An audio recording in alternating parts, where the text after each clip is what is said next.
Hello, Aquarius. Now, unless you are a very early Aquarius who is deep in the Plutonic crisis, I will link my video on surviving a Pluto transit for those of you who need help with that. The most important thing you're supposed to do this year and the next is some intellectual labor type of thing. Learning, communicating, producing some sort of content in a very serious manner, probably. Aries, which will be the one very active sign this March, but also this summer and next year, rules those areas in your life. First, Venus, that is already in Aries at the beginning of the month, will keep trying to seduce you into something interesting. It's best if you let her. She will then turn retrograde on the 2nd of March, giving you a reason to pause and think again. Maybe it's not as easy as it seemed, or maybe you found out that your intellectual or creative standards are high and you are not at the moment even close to where you want to be with your performance. Or like, is it really worth it? What is definitely worth is asking yourself those questions and not expecting a quick, simple answer from yourself. Mercury will also enter Aries on the 3rd, allowing you to collect more information on the subject.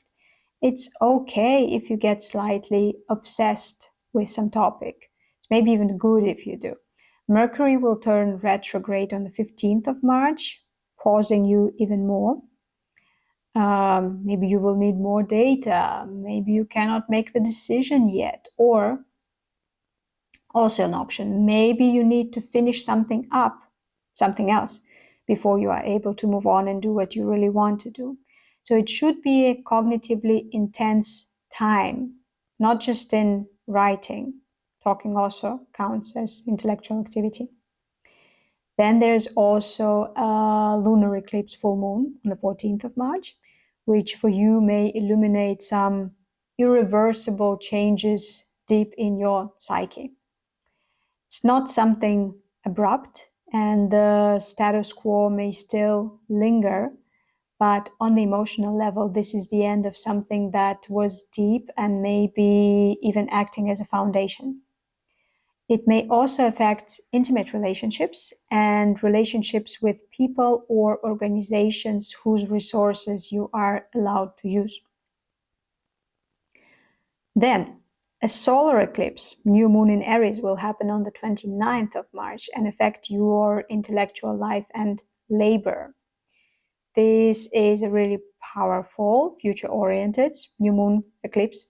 So if Mercury couldn't bring you into a state of obsession, this eclipse must do the trick.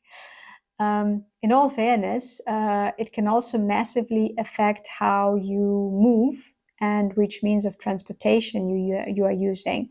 But I think that an intellectual or an educational project is a closer bet. Neptune will also move into Aries, so in this very same sector of your horoscope that rules intellectual labor, on the 30th of March. It will add some magic to the project or the topic that you find interesting, but it will also make everything more vague and more general than maybe you wished it would be. And finally, on the last days of March, both Venus and Mercury will retrograde back into Pisces and drive your attention towards your financial situation. It could be that the intellectual or educational endeavor that attracts you depends very much on how well you will be doing financially. So here is the chance for you to stabilize yourself financially, so you could afford a more interesting life. Not an urgent project, but should be accomplished this year. While you watch the forecast for this incredibly eventful March, thank you for sticking around. You can also go and watch the forecast for your ascendant, that is your rising sign. My impression is that the sun sign forecast generally feels more relatable in the present, but that a rising sign forecast may add some depth to it and also point your attention to things you may have been ignoring or that you are not actively monitoring.